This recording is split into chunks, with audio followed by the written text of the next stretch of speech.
ये जिंदगी हंसी है इससे प्यार करो, अभी है रात तो सुबह का इंतजार करो। ये जिंदगी है हंसी इससे प्यार करो, अभी है रात तो सुबह का इंतजार करो। वो पल भी आएगा जिसका ख्वाहिश है आपको, वो पल भी आएगा जिसका ख्वाहिश है आपको। रब पर रखो भरोसा, वक्त का एतबार करो। हेलो साथियों, गुड मॉर्निंग, नमस्कार, सुप्रभात। यूट्यूब का स्टडी चैनल एंजॉय स्टडी के परिवार में मैं बसंत आप लोगों को फिर से एक बार तहे दिल से स्वागत करना चाहेंगे। साथियों, हम लोग झारखंड का सीरीज में चल रहे थे और झारखंड का सीरीज में हम लोग बहुत सारे वीडियो देख चुके थे। उसमें हम लोग ये प्राचीन इतिहास खत्म कर चुके थे और अभी जो हम लोग चल रहे हैं वो झारखंड का मध्यकालीन इतिहास में चल रहे हैं। अगर हम लोग मध्यकालीन इतिहास के बारे में बात करना चाहेंगे साथियों, अगर इसका हम लोग विश्लेषण यहाँ तक किए थे, हम लोग क्या किए थे कि 1605 ईस्वी में, कब साथियों? 1605 ईस्वी में। जब 1605 ईस्वी में क्या हुआ था कि अकबर का मृत्यु हुआ था। क्या हुआ था कि अकबर का मृत्यु हुआ था। तो अकबर का मृत्यु होने के बाद क्या हुआ था कि जिन्होंने अकबर जो छोटा नागपुर वाला क्षेत्र पे, जितने सारे क्षेत्र पे आक्रमण किया था और उसको अपना अधीन कर लिया था, उसमें से एक कौन सा क्षेत्र था? तो एक पलामू भी था जिसमें चेरो वंश रहते थे। और चेरो वंश को क्या किया था कि चेरो वंश को भगा के ये अकबर पलामू को अपना अधीन कर लिया था। और जब 1605 ईस्वी में क्या हुआ कि अकबर का मृत्यु हुआ तो मुगल जो सेना है वो शोक संतप्त में चला गया। और जब मुगल सेना शोक संतप्त में चला गया तो क्या करा कि जो चेरो के शासक हैं, चेरो वंश थे, वो क्या करे कि मुगल सेना को खदेड़ दिया और पुनः वहां पे अपना जो शासन है वो स्थापित कर लिया। अगर हम लोग उसके बाद में बात करें साथियों, तो 1605 ईस्वी में जो अकबर का मृत्यु हुआ और उसके बाद का जो मुगल सल्तनत में शासक आया उसका नाम क्या था? तो उसका नाम था जहांगीर साथियों। क्या था? जहांगीर। उसका जो बाद का शासक आया वो कौन आया? जहांगीर। इस समय क्या हुआ साथियों कि छोटा नागपुर वाला क्षेत्र में क्या हुआ कि जो छोटा नागपुर के लोग थे वो मुगल सल्तनतों को वो काफी विरोधी थे। यानी कि छोटा नागपुर, संथाल परगना, चेरो, पलामू, ये जितने सारे क्षेत्र थे ये मुगलों का घोर लगभग विद्रोही थे। ये वैसा कोई खास ही नहीं था जो मुगलों का यानी कि पक्ष में हो। तो सारे ये जो थे क्या थे? उसके विरोधी में थे। तो छोटा नागपुर में जो क्षेत्र वाला छोटा नागपुर के जो शासक थे क्या थे कि इन्होंने विद्रोही तेवर दिखा रहे थे। छोटा नागपुर वाला सोच रहे थे कि यहाँ का जो हेड है, यहाँ का जो मुगल सल्तनत का मालिक है वो तो अब बेटा गया, तो अब हम लोग को क्या करेगा कोई? तो उन लोगों जो है क्या कर रहा था कि मुगलों का विद्रोही तेवर दिखा रहा था। और जब विद्रोही तेवर दिखा रहा था तो क्या करा उन्होंने कि वहां का जो शासक, फिर मुगल सल्तनत में जो अगला शासक आया जहांगीर, तो जहांगीर क्या किया कि जो बिहार का सूबेदार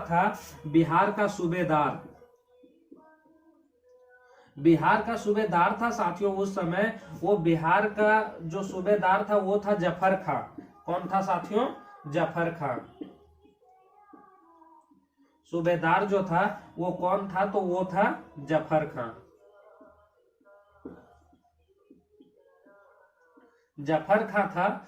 और जहांगीर ने जफर खां को ऑर्डर दिया कि कहे कि जो बंगाल और बिहार था साथियों, बंगाल और बिहार का कहानी तो हम लोग पिछला वीडियो में देख चुके हैं कि 3 मार्च 1575 ईस्वी, कब? 3 मार्च 1575 ईस्वी, ये तिथि हम लोग को याद रहना चाहिए। और ये तिथि हम लोग को इसलिए याद रहना चाहिए कि हम लोग जानते हैं कि जब अफगान मुगलों को सरदर्द बन गया, जब अफगान मुगलों को परेशान करने लगा, इन्होंने क्या कर रहा था? मुगल क्या कर रहा था? अफगान क्या कर रहे थे मुगल के प्रति कि वो मुगल को जाके भड़का देते थे। और जब मुगल उस पे वापस से आक्रमण करते थे तो अफगान आके छोटा नागपुर वाला क्षेत्र में शरण ले लेते थे। छुप जाते थे। तो इससे क्या करा कि मुगल पूरा परेशान हो गया, मुगलिया लोग पूरा परेशान हो गया। और मुगल का जो उस समय तत्कालिक शासक था वो था अकबर, और अकबर का उस समय एक सेनापति था, बड़ा खूंखार सेनापति था, उसका नाम क्या था, तो अब्दुर्रहीम खान खन्ना। ये अब्दुर्रहीम खान खन्ना। और ये अब्दुर्रहीम खान खन्ना जो था साथी, ये क्या करा था कि 3 मार्च 1575 ईस्वी में छोटा नागपुर वाला क्षेत्र में आक्रमण करा था। और उस समय छोटा नागपुर के साथ साथ ये और सारा क्षेत्र जीत लिया, बिहार को भी जीत लिया और बंगाल को भी जीत लिया। तो इसी समय 3 मार्च 1575 ईस्वी में इन्होंने क्या करा कि बंगाल और बिहार को भी अपना अधीन कर लिया। तो जो 3 मार्च 1575 ईस्वी वाला युद्ध में है वो क्या हुआ कि बिहार और बंगाल भी मुगल सल्तनत के अधीन चल गया। तो उसी समय से जो बंगाल और बिहार है वो इसके अधीन में आने चलते आ रहा था। तो जब जहांगीर आया तो जहांगीर क्या करा कि छोटा नागपुर में जो बिहार के सूबेदार था जफर खां को ऑर्डर दिया कि तुम जाओ, जफर खां को ऑर्डर दिया कि तुम जाओ और छोटा नागपुर पर आक्रमण करो, छोटा नागपुर पर क्या करो, आक्रमण करो। अरे आक्रमण करके छोटा नागपुर वाला जितना सारा क्षेत्र है वो हमारा अधीन कर दो, क्या कि छोटा नागपुर वाला क्षेत्र जो है वो बड़ी बढ़िया है, वो बड़ी अच्छा लगता है हमको। और छोटा नागपुर वाला क्षेत्र क्या करा कि उस पर आक्रमण करने से पहले जफर खां का क्या हुआ कि बहुत भारी तबीयत खराब हो गया। और जब जफर खां के बहुत भारी तबीयत खराब हो गया, बहुत जोर से तबीयत खराब हो गया, तो क्या हुआ कि जफर खां के मृत्यु हो गया, मृत्यु हो गया। तो जब जफर खां का मृत्यु हो गया तो जफर खां के मृत्यु होने के बाद, जफर खां के मृत्यु होने के बाद उन्होंने क्या करा कि एक बंगाल में और तब तक सूबेदार पद पर था, और जो बंगाल में सूबेदार पद पर था उसका नाम क्या था, तो उसका नाम अगर हम लोग देखें तो उसका नाम था इस्लाम खां।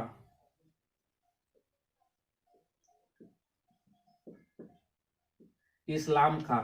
और ये इतना स्वामी भक्त था, इतना स्वामी भक्त था कि इन्होंने सोचा कि हमारा साथी मर गया और हमारा साथी तो छोटा नागपुर पर आक्रमण करने वाला था।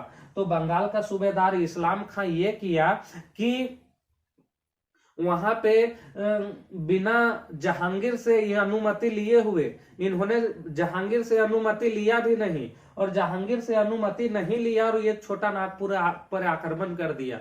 तो जब ये छोटा नागपुर पर आक्रमण करने के लिए गया तो इन्हें क्या करा कि जहांगीर मना कर दिया, जहांगीर जो इनका शासक है वो मना कर दिया कि इन्होंने, जहांगीर ने बोला कि बेटा अभी तू नहीं जाओ, अगर तू वहां जाएगा तो जो छोटा नागपुर में शासक जो अभी है ना वो बहुत खूंखार है, वो तुमको छोड़ेगा नहीं, दबोच लेगा। तो क्या करा कि इस्लाम खां जो है वो इस्लाम खां को फिर मना कर दिया, और इस्लाम खां को मना कर दिया तो ये फिर नहीं गया, डर से बेटा रुक गया बंगाले में और वहां पे आक्रमण नहीं किया। फिर जहांगीर क्या किया कि 1615 ईस्वी में बिहार के सूबेदार पद पर इब्राहिम खां को नियुक्त किया। किसको नियुक्त किया? इब्राहिम खां को। कब बात करें? 1615 ईस्वी में। इस तिथि को याद रखिएगा साथियों, ये तिथि महत्वपूर्ण तिथि है। और इस तिथि को क्या करा कि जो जहांगीर है वो जब जफर खां मर गया तो जफर खां के जगह पे क्या करा कि एक नया सूबेदार को इब्राहिम खां को नियुक्त किया। किसको? इब्राहिम खां को, इब्राहिम खां को। और जो इब्राहिम खां था ये बड़ी खूंखार था, निर्दयी था। और इब्राहिम खां को जब 1615 ईस्वी में यहाँ पे नियुक्त किया तो वहां पे नियुक्त करने के बाद, और उस समय का जो तत्कालिक शासक था छोटा नागपुर के, उस शासक का अगर हम लोग नाम जान ले तो बड़ा अच्छा लगेगा। उसका जो शासक का नाम था उस समय छोटा नागपुर का, वो था दुर्जन साल। क्या था साथियों? दुर्जन साल। और जो दुर्जन साल था ना साथी, वो दुर्जन साल बड़ी बढ़िया शासक था छोटा नागपुर का। एकदम वो शक्तिशाली था, बुद्धिमान था, एकदम शार्प माइंडेड आदमी था वो दुर्जन साल। तो दुर्जन साल वहां पे तत्कालिक शासक था छोटा नागपुर का। तो जहांगीर ने क्या करा कि जहांगीर ने इब्राहिम खां को नियुक्त किया 1615 ईस्वी में बिहार के सूबेदार पद पर। और इब्राहिम खां को बोला कि तुम जाओ छोटा नागपुर के शासक दुर्जन साल पर आक्रमण करो। तो दुर्जन साल पर उन्होंने आक्रमण किया। तो जब छोटा नागपुर के शासक दुर्जन साल पर आक्रमण किया ना इब्राहिम खां, तो जो दुर्जन साल है उसको बहुत लुभाने का प्रयास किया। किसको? इब्राहिम खां को। दुर्जन साल बोला कि तुम हमको छोड़ दो, हम तुमको बहुत धन संपत्ति देंगे, बहुत सोना चांदी हीरे जवाहरात देंगे। लेकिन ये क्या है, इब्राहिम खां नहीं माना। इब्राहिम खां नहीं माना। और जब ये नहीं माना तो इब्राहिम खां और दुर्जन साल के बीच क्या हो गया? युद्ध हो गया। युद्ध हो गया। और युद्ध होने के बाद क्या हुआ कि ये बहुत बुरा तरह से हार गया दुर्जन साल। दुर्जन साल आखिर भाई क्यों नहीं हारते? ये तो एक छोटा सा देश का, छोटा सा प्रदेश का, छोटा सा खंड का शासक था। और ये जो इब्राहिम खां था ये तो पूरा मुगलिय सेना लेके आ गया, दिल्ली सल्तनत पर जो राज कर रहा था। दिल्ली सल्तनत का जो यानी कि मुगल सल्तनत का जो राजधानी था साथियों, वो दिल्ली था। और वहां वो केंद्र बिंदु था मुगल सल्तनत का। और वहीं जितने बड़ा शासक रहे मुगल सल्तनत का, वो वहीं शासन किए दिल्ली में रह के। वहीं से सारा जाल फैलाए और वहीं से वो शासन किए। तो उसके बाद क्या हुआ कि जब दुर्जन साल और इब्राहिम खां के बीच युद्ध हुआ तो दुर्जन साल का बड़ी बुरा तरह से हार हो गया। और जब बुरा तरह से हार हो गया तो दुर्जन साल हारने के बाद भी बोला कि हमारे पास जितना धन संपत्ति है वो करे आधा तू ले लो, लेकिन हमको छोड़ दो। ये तो इब्राहिम खां बहुत निर्दयी था, बहुत दुर्याचारी था। इन्होंने क्या करा कि दुर्जन साल को छोड़ा ही नहीं। ये अपना इतना जहांगीर के प्रति स्वामी भक्त था कि जहांगीर को अपना बापे मानता था इब्राहिम खां, इसलिए उसको छोड़ा नहीं। और क्या किया कि दुर्जन साल को सीधा दिल्ली ले गया। जब दिल्ली ले गया दुर्जन साल को, तो दुर्जन साल आखिर करता का, तो दुर्जन साल को जब जहांगीर के सामने पेश कर दिया इब्राहिम खां की, लीजिए हुजूर लाए आपका बंदी को जो छोटा नागपुर पे शासन कर रहा था। तो दुर्जन साल को वहां ले गया। और दुर्जन साल को क्या किया गया कि जहांगीर द्वारा, किसके द्वारा? जहांगीर द्वारा क्या किया कि ग्वालियर के किला में, ये चीज याद रखिएगा साथियों, ये बहुत इंपॉर्टेंट प्रश्न है। कहां पे? ग्वालियर के किला में। ग्वालियर के किले में क्या किया कि ग्वालियर के किले में दुर्जन साल को कैद कर दिया गया। किसके द्वारा? जहांगीर के द्वारा। जब जहांगीर को सौंप दिया इब्राहिम खां के, लीजिए इसको आप जो करना है कीजिए, हम इसको परास्त करके आपके पास ले आए। तो इसको क्या किया कि ग्वालियर के किला में कैद करके रख दिया। लेकिन दुर्जन साल फिर भी सच में बहुत स्वाभिमानी शासक था, बहुत एकदम शार्प माइंडेड। फिर भी वहां पे ग्वालियर के किला में कैद करने के बाद भी वो अपना दमन नहीं छोड़ा, अपना आने की उम्मीद नहीं छोड़ा साथियों। उसके बाद अगर हम लोग बात करें तो चेरो वंश भी क्या कर रहा था कि मुगल के विरोधी थे, वो भी मुगल के विरोधी थे। कहे कि पलामू वाला क्षेत्र में चेरो तो फिर से जब वो मुगल सेना को हटा दिए अपना क्षेत्र से, पलामू से, तो क्या किया कि वहां का जो शासक था वो अनंत राय था। कौन था साथियों? आप लोग को अगर यहां तक समझ में आ गया होगा तो हम ये मिटाना चाहूंगा। आप लोग नोट्स बनाते जाइएगा साथियों। अगर हमारा चैनल पे आप लोग नया होंगे तो प्लीज हमारा चैनल को सब्सक्राइब कीजिएगा, वीडियो को ज्यादा से ज्यादा शेयर कीजिएगा, अच्छा लगेगा तो लाइक कीजिएगा। और हमें ये आशा है कि आप लोग को बहुत अच्छा लग रहा होगा, समझ में आ रहा होगा। तो उसके बाद हम लोग जब देखेंगे साथियों कि क्या हुआ कि चेरो वंश, जब पलामू से चेरो वंश फिर आया, जब ये शोक संतप्त में 1605 ईस्वी में अकबर का मृत्यु हो गया। और अकबर के मृत्यु के बाद वहां का जो शासक आया वो चेरो वंश का, पलामू का। कहाँ का? पलामू का। पलामू का जो शासक आया वो कौन आया? अनंत राय।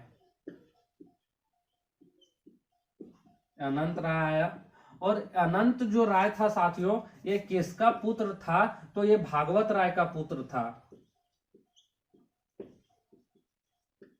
भागवत राय का पुत्र था। और जो ये भागवत राय का पुत्र था और पलामू में क्या कर रहा था कि ये पलामू में इसका जो शक्ति था वो बहुत तेजी से बढ़ रहा था। बहुत तेजी से ये विकसित कर रहे थे, बहुत अच्छा से यहाँ पे शासन कर रहे थे पलामू वाला क्षेत्र में। तो जो यहाँ की शक्ति बढ़ रहा था ना, अनंत राय का जो शक्ति बढ़ रहा था, ये जो जहांगीर का है उस समय के तत्कालिक शासक को ये क्या किया कि इसका जो शक्ति है, यहाँ के जो पलामू वाला क्षेत्र का जो इतना विस्तृत शक्ति, इतना विशाल जो समृद्ध राज्य बन रहा था, ये जहांगीर को चिंतित कर दिया। क्या कर दिया? अनंत राय जहांगीर को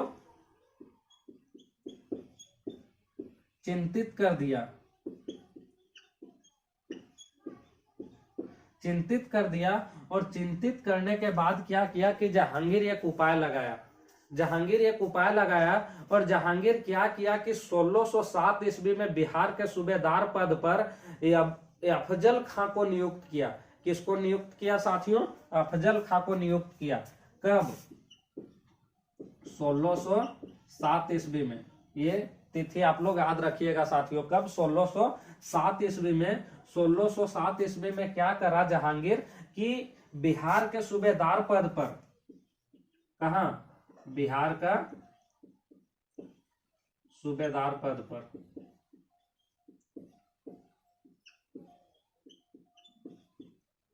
किसको नियुक्त किया? तो अफजल खां को नियुक्त किया।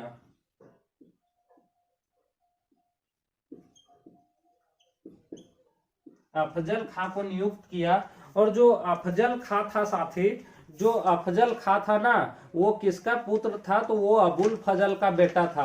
केकर बेटा था? तो वो जो था वो अबुल फजल का बेटा था।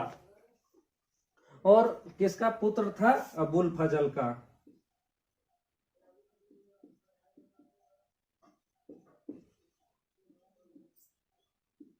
अबुल फजल का बेटा था। ये चीज याद रखिएगा, आप लोग का क्वेश्चन में भी आ सकता है कि जो अफजल खां था वो कौन था? तो अफजल खां जो था वो था अबुल फजल का बेटा था। ये अबुल फजल का बेटा था। और वहां के सूबेदार पद के साथ साथ वहां पे क्या किया कि सूबेदार पद के साथ साथ वहां पे एक और पद पर होता है, दीवान पद पर। और दीवान और बख्शी पद पे इबादत खां को नियुक्त किया। किसको? इबादत खां। इबादत खां। इबादत खां को क्या किया साथी? इसी समय, कब? 1607 ईस्वी में। 1607 ईस्वी में ही इबादत खां को किस पे नियुक्त किया? तो दीवान पद पर, दीवान पद पर और बख्शी खां पर, बख्शी पद पर। ये दोनों को क्या करा कि ये दो आदमी को, किसको? अफजल खां और इबादत खां, ये दोनों आदमी को बिहार के सूबेदार पद पर और दीवान और बख्शी पद पर नियुक्त किया। जहांगीर उन दोनों को पलामू पर क्या किया कि आक्रमण करने के लिए भेजा, आक्रमण करने के लिए भेजा। लेकिन आक्रमण करने के बाद उनका जो आक्रमण था वो क्या करा कि आक्रमण यहाँ सफल रहा। और आक्रमण यहाँ सफल इसलिए रहा साथी, कहे कि जो यहाँ का जो सूबेदार था ना, ये अफजल खां का मृत्यु हो गया। आक्रमण करने से पहले अफजल खां का मृत्यु हो गया। उनको भय खा गया कि अनंत राय जो है वो बहुत शक्तिशाली शासक है। और ये अनंत राय है साथियों, वो निष्कंटक एकदम पूरा इस क्षेत्र पर, पलामू वाला क्षेत्र पर निष्कंटक बहुत दिन शासन किया। इतिहासकारों का मानना है कि वो 30-31 साल शासन किया। कितना? 30-31 साल टोटल शासन किया। कौन? अनंत राय। और अनंत राय के अगर हम लोग बाद में बात करेंगे तो अनंत राय का जो बाद में शासक आया, वो अनंत राय के जो बाद का शासक आया वो कौन आया? तो वो जो शासक आया वो आया सहबल राय। सहबल राय। और सहबल राय भी क्या था कि ये भी मुगलों का घोर विरोधी था। कौन? सहबल राय। और घोर विरोधी था और ये भी कुछ दिन शासक किया। आई होप वीडियो आप लोग को समझ में आया होगा साथी, वीडियो आप लोग को अच्छा लगा होगा और आप लोग को पूरी तरह से समझ में आया होगा।